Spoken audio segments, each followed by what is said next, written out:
আপনাদের সামনে একটা রেসিপি নিয়ে চলে আসলাম। এখন দেখাবো সর্ষে ইলিশ। দেখো, সর্ষে ইলিশের জন্য 3 পিস মাছ নিয়েছি। এবার লবণ হলুদ দিয়ে মাখিয়ে নেবো মাছটা। লবণ হলুদ দিয়ে মাখিয়ে নিয়েছি। এদিকে আমি কড়াই বসিয়ে দিয়েছি, কড়াইটা গরম হয়ে গেছে। এবার একটু সর্ষের তেল দিয়ে দিলাম।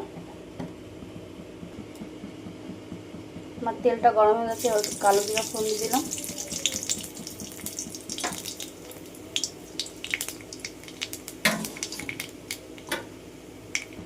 এবার এই তেলের মধ্যে একটু লবণ,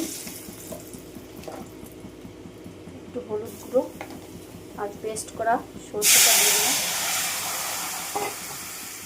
আর দুটো কাঁচা লঙ্কা কুচি দিয়ে দিলাম। সামান্য একটু জল দিয়ে দিলাম। এবার ইলিশ মাছগুলো দিয়ে দেবো।